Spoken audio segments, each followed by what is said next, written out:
Puji Tuhan. Anak-anak, semua mari ikut nenek mengatakan puji Tuhan. Untuk apa? Karena Tuhan masih mau berfirman kepada kita. Tuhan pernah menghukum umatnya selama 400 tahun. Tidak ada firman sama sekali. Hah? Serius, Nek? Beneran 400 tahun? Kok kita bisa dengar firman setiap saat? Itulah Kela, Tuhan sangat baik. Sayangnya manusia menganggap berkat terbesar ini sebagai hal yang biasa. Nah, kalau sama virus yang kecil, manusia malah ketakutan. Hari ini kita bersyukur Tuhan masih berfirman di tengah kebisingan dunia ini. Tuhan juga memberikan pengharapan buat umatnya, sekalipun situasi dunia mencekam dalam ketidakpastian. Silakan memperhatikan dengan seksama. Kita jumpa lagi anak-anak. Sebelum merenungkan firman Tuhan, mari kita bersama-sama meminta pertolongan Tuhan. Allah Bapa yang bertahta di kerajaan surga, kembali kami mengucap syukur ya Tuhan, untuk kami boleh berjumpa kembali dengan Tuhan melalui firman Tuhan yang akan disampaikan. Tuhan, tolonglah kami untuk kami bisa mengerti. Tolonglah kami juga untuk boleh memiliki hati yang mau tunduk kepada firman. Sehingga firman itu tidak sia-sia di dalam diri kami, tetapi boleh mengerjakan satu perubahan hidup di dalam diri kami. Terima kasih Tuhan, hanya di dalam nama Tuhan Yesus kami berdoa. Amin. Anak-anak, kita akan mendengarkan tentang Naomi. Naomi pergi ke daerah Moab bersama suami dan 2 orang anaknya. Ketika sampai di Moab, kedua anaknya ini menikah dengan orang Moab. Setelah 10 tahun tinggal di Moab, akhirnya Naomi memutuskan untuk kembali ke tanah asalnya, yaitu tanah Yehuda, Bethlehem. Tetapi kali ini Naomi kembali tidak lagi bersama suami dan 2 orang anaknya. Mereka bertiga mati di daerah Moab. Naomi kembali ke Bethlehem bersama seorang menantunya yang bernama Ruth. Naomi merasa hidupnya ini sangat pahit. Hidupnya ini sungguh sudah tidak lagi ada harapan. Tanah pusaka milik suaminya sudah dijual. Dia sudah tidak punya apa-apa lagi. Dia seperti seorang pengembara di tanah asal dia sendiri. Wah, sungguh kasihan ya anak-anak, orang yang hidupnya seperti ini. Naomi dan Ruth sampai di Bethlehem tepat pada saat musim menuai jelai.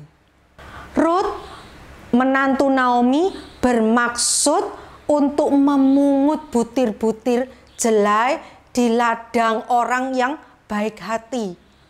Naomi mengizinkan, silakan kamu kerjakan hal itu. Tanpa sepengetahuan Ruth, Ruth bekerja di ladang milik Boas.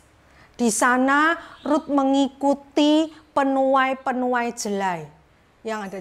Setiap ada yang jatuh dipungut oleh Ruth.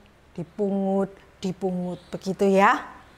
Ketika Boas sampai di ladang tersebut, dia bertanya kepada pengerja-pengerjanya, "Siapa perempuan itu?" Dijawablah oleh para pengerjanya, "Dia itu menantu dari Naomi, orang Moab. Dia sejak tadi bekerja di sini memungut jelai-jelai yang jatuh." Boas adalah orang yang sangat kaya, tetapi dia berkerohanian baik.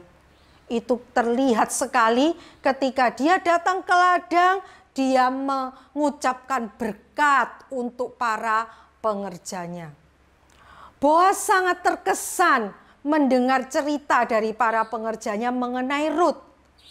Rut orang yang mau meninggalkan tanah asalnya untuk mengikuti Naomi, menuju kepada suatu bangsa yang tidak dia kenal. Wah, ini memang luar biasa ya Rut ini. Jadi Boas sangat terkesan. Kemudian Boas berkata kepada para pengerjanya, "Jangan kau ganggu ya orang ini. Biarkan dia tetap memungut jelai di ladang kita." Dan Boas pun mengundang Rut untuk makan siang bersama. Ketika makan siang itu, Boas berkata kepada Rut, "Kamu jangan pergi ke ladang lain untuk memungut jelai. Di sini saja aku sudah perintahkan kepada pengerjaku untuk tidak mengganggu kamu." Di sini kelihatan sekali bahwa Boas memberikan perlindungan kepada Rut. Anak-anak, Allah sudah memberikan ketetapan mengenai hal ini di dalam Imamat 19 ayat 9 sampai 10. Bahwa orang Israel tidak boleh memungut hasil panennya yang jatuh atau ketinggalan, karena hasil panen tersebut yang jatuh itu sudah disediakan Allah untuk orang miskin dan orang asing. Dan ini dijalankan oleh Boas. Boas tidak melarang Rut untuk memungut jelai di ladangnya. Hari itu Rut bekerja terus memungut jelai di ladang Boas. Dan dia mendapatkan jelai yang cukup banyak. Setelah itu dibawa pulanglah hasil Rut menuai hari itu kepada Naomi. Dan Naomi bertanya, "Di ladang siapa engkau memungut jelai ini?" Rut menjawab, "Di ladang Boas." Naomi berkata kepada Rut, "Boas itu salah satu dari sanak saudara suamiku. Dialah yang seharusnya menebus kita." Mengenai penebusan ini, Tuhan juga sudah menetapkan di dalam Imamat 25 ayat 25. Demikian, bahwa kalau ada saudaramu yang jatuh miskin sampai harus menjual sebagian dari hartanya, maka saudaranya yang terdekat harus datang menebusnya. Wah, anak-anak, di sini kita melihat ya, betapa Tuhan itu teramat baik kepada umatnya. Tuhan tidak pernah meninggalkan umatnya, walaupun umatnya itu cenderung meninggalkan Tuhan. Naomi kemudian berkata kepada Rut, "Rut, kamu teruskan saja memungut jelai di ladang Boas sampai musim menuai ini selesai. Jangan pindah-pindah ladang lagi." Naomi kini mendapatkan secerca cahaya di tengah-tengah pahitnya hidup yang dia alami. Naomi merasakan pertolongan Tuhan melalui Boas. Tuhan itulah pengharapan kita. Tuhanlah yang bisa memberikan harapan kepada kita. khususnya ketika kita mengalami kepahitan hidup, ketika kita merasa posisi kita ini sudah tidak ada lagi harapan. Anak-anak, jangan pernah mengecewakan Tuhan. Tuhan sudah begitu baik kepada kita. Tuhan sudah memberikan yang terbaik untuk kita. Tuhan sudah menjamin kehidupan kita. Masihkah kita mau menyakiti hati Dia? Mari kita berdoa.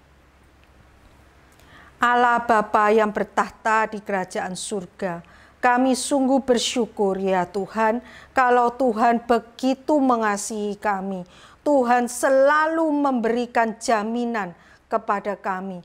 Dan yang terpenting, Tuhanlah harapan kami di tengah-tengah gelapnya dunia ini, di tengah-tengah tidak adanya harapan bagi kehidupan kami.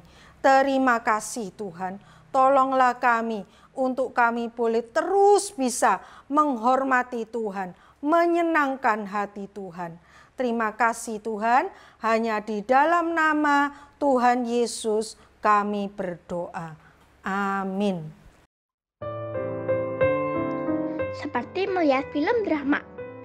Namun ini fakta. Apakah Kela anggap sebagai kebetulan? Atau? Tentu saja, semua diatur Tuhan. Perjumpaan Ruth dan Boaz. Status dan sikap Boaz membuat Naomi terpengaruh. Menjadikan Ruth mengenal Tuhan yang hidup itu. Kela percaya bahwa Allah itu setia pada janjinya. Yang penting, setiap orang percaya mata hatinya bisa melihat panggilan Tuhan dan mengabdikan diri terhadap panggilan itu. Mari bersama Naomi kita meletakkan pengharapan kepada Allah. Satu-satunya dasar yang kokoh. Teman-teman besok membaca dari Rut pasal 3 ya. Sampai jumpa.